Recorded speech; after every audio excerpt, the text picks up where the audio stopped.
Solution. So how can we solve for T? So yesterday we've derived already the formula for T, which is equal to Q over I. Okay.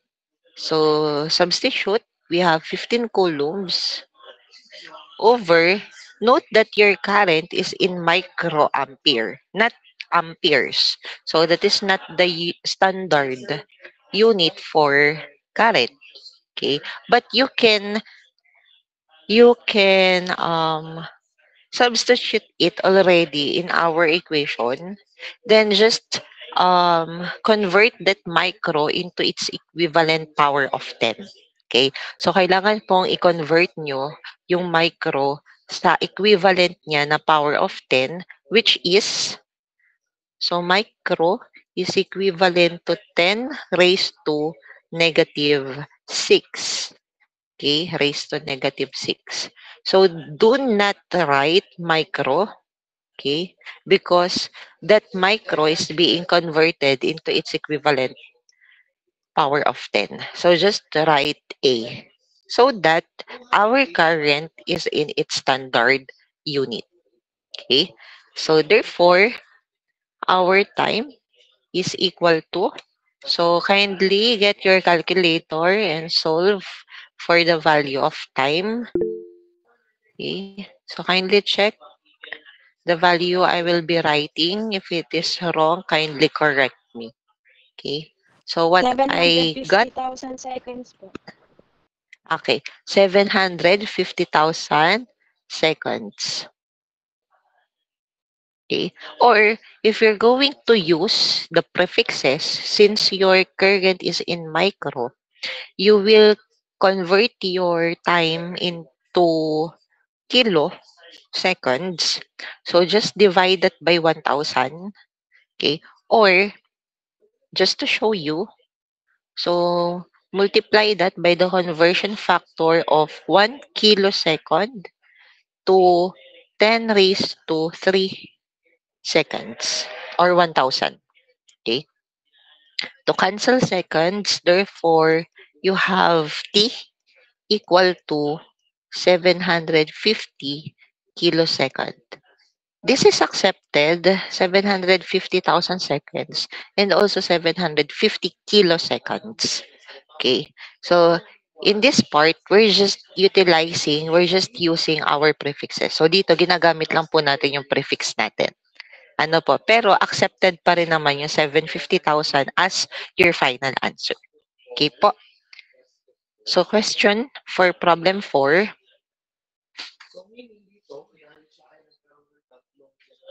So none. Okay. Okay, so if you want to screenshot, you may.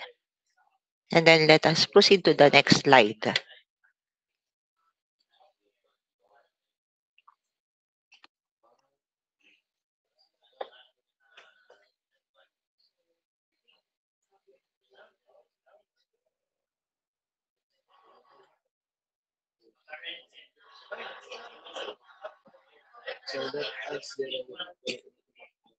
Okay, so proceed to the next slide. We have here force. So force was already discussed to you during your physics class. Okay, so this is just a review of your physics. Because when you say force,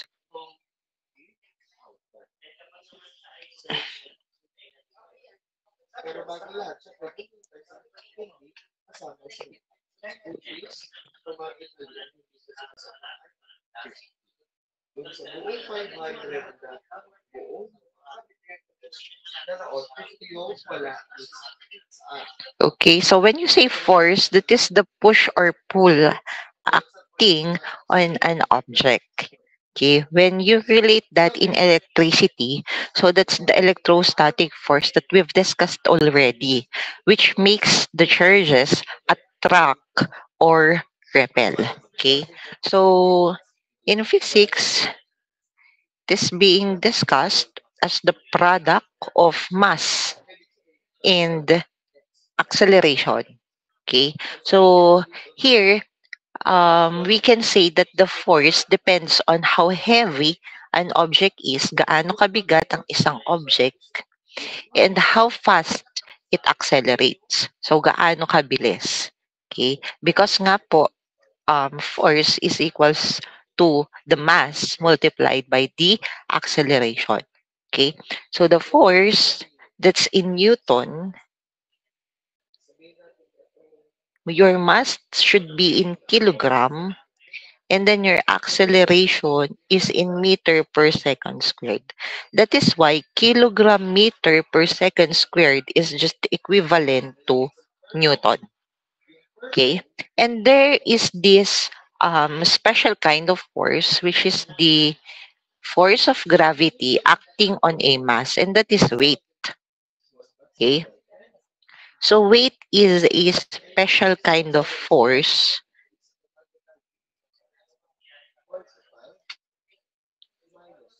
that is a force of gravity acting on a mass, where here weight is equivalent to mg.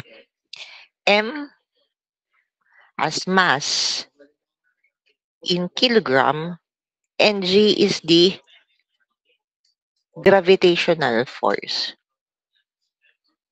or it is the acceleration due to gravity on Earth, where that is equivalent to 9.81 meter per second squared. Okay. So again, we have force, which is mass times acceleration, and then we have this special kind of force, which is the weight, equal to the mass times the gravitational acceleration, equal to 9.81 meter per second squared. Okay, so let's have the another slide. So let's proceed to the next slide, where we have our sample problem. So for us to apply the concept of force. So apply po natin dito yung concept natin ng force. Okay. So what do we have here? It is being said that a mass of 5,000 gram is accelerated at 2 meter per second squared by a force. Determine the force needed. Okay. So what do we have here in our sample problem 5? We have here a mass of 5,000 grams, acceleration of 2 meter per second squared, determine, meaning the required is to find the force. How? So solution, we have F is equal to MA. Okay? Where note that your mass should be in kilogram. Therefore, that mass, which is equivalent to 5,000 gram, will be converted into kilogram, where 1 kilogram is equal to 1,000 grams. Cancel out grams, therefore we have 5 kilogram. And now that we have mass in kg, in kilogram, we can substitute it in our equation MA, 5 kilogram, 2 meter per second squared. Therefore, we have 10 kilogram meter per second squared. Then again, this is just Newton. Therefore, our force is equivalent to 10 newtons. Okay? So, questions? Malinaw po? Clear? Okay. So again, this is just a review of your physics. Because then again, our module 1 is all about basics of electric ideas. Okay. So again, if you want to screenshot, you may, so that we can proceed to the next slide. Okay. So let's have the next slide. Okay, find the force acting vertically downwards on a mass of 200 grams attached to a wire.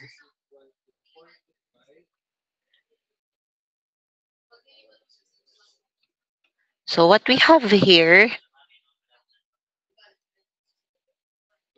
is a mass equivalent to 200 grams.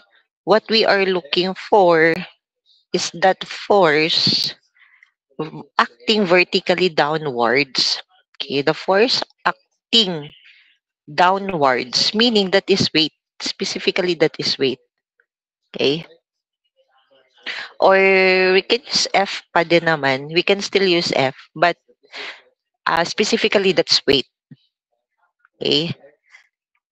And then for the solution, okay, so if we will use F instead of W, so it's MA, where your A is equal to the gravitational force or the gravity acceleration due to gravity on Earth.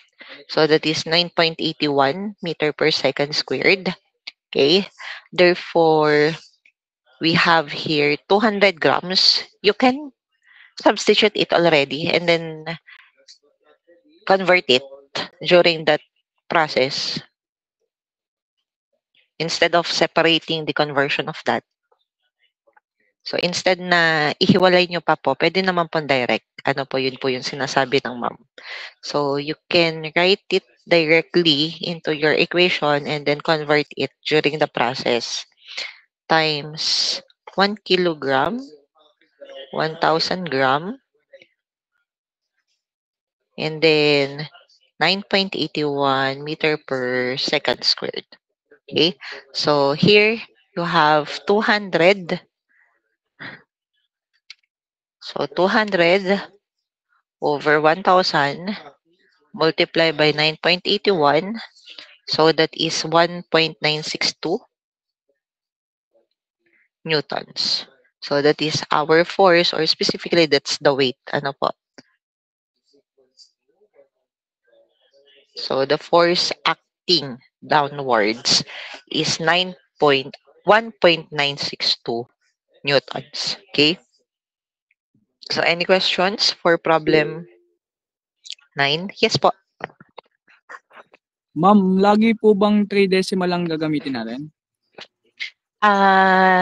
Pagdating po sa exam, so kindly check na lang po yung instruction kung gaano po karami yung hinihingi na decimals, ano po. And then, whenever you are presenting naman your solution, pagdating sa PSET, you can use, yes, three decimal points or values. Okay, pagdating sa exam, hindi ko po kasi sure kasi po hindi lang naman ako yung gagawa ng exam. So it depends sa other instructors handling circuits 1.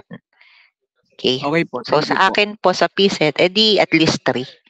Ano po, and then whenever you round it off, okay, so you can round off the final answer, ano ba,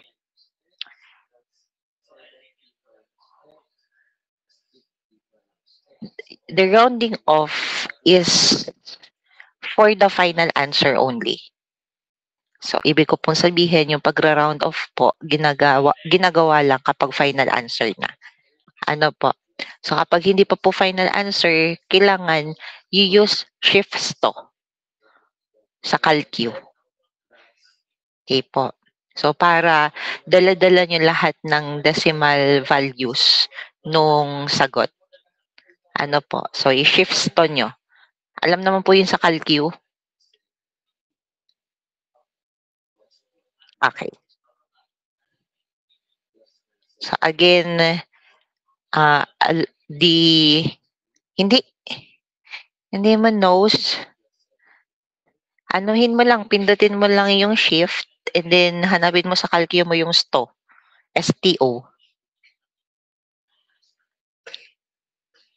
Ayan, for example, kunin mo muna 'to, yung 200 over 1,000. So, kunin mo muna 200 over 1,000. And then, shifts to mo, 200 over 1,000 and then pindutin mo yung shift and then sto. And then, ang aking calcu bakit garni? Okay. Ayan. So, 200 over 1,000, pindutin mo yung shifts to. And then, A, kung depende sa'yo kung saan mo siya i-sto, letter A ba, B, C, D, ayan. And then, pag na-sto mo na siya, na-store mo na siya, store kasi yun eh. Pag na-store mo na siya, kay letter A, for example, pipindutin mo na ngayon yung alpha A times 9.81. Ayan. So, dapat ang lalabas na sagot sa iyo is 1.962. Sige po, thank you po. Okay. So, shifts to. Kumbaga, ini-store nyo muna lahat ng sagot. Okay? So, Caltech. Okay, calculator technique. So, you just stored the value, complete values, and then use it to find another value. And then from that, you can round it off. Okay, so rounding off is for final answers only. Okay, don't round off if that's not the final answer yet. Okay, then for your PSET, you can use at least 3 decimal values. And then for the exam, just read what was instructed in the test paper. Okay. Okay, so let's proceed to work. Okay, so what is work? So work, that is the work done. Okay, so that is the in terms of electricity, that is the energy used for us to move charges. So in physics, that is done when a force moves an object through a distance. So in physics, we use FD instead of Fs. So here, we just use S. But in physics, that's FD, where D is the distance in meters. Okay, so Joule, your work is in Joule, and then this is in Newton, and then this is in meter. So meaning, Newton meter is equivalent to Joule. 1 Newton meter is equivalent to 1 Joule. Okay, it means that way. Okay, so again, that is done when we move an object through a distance. For a while po, wait lang po.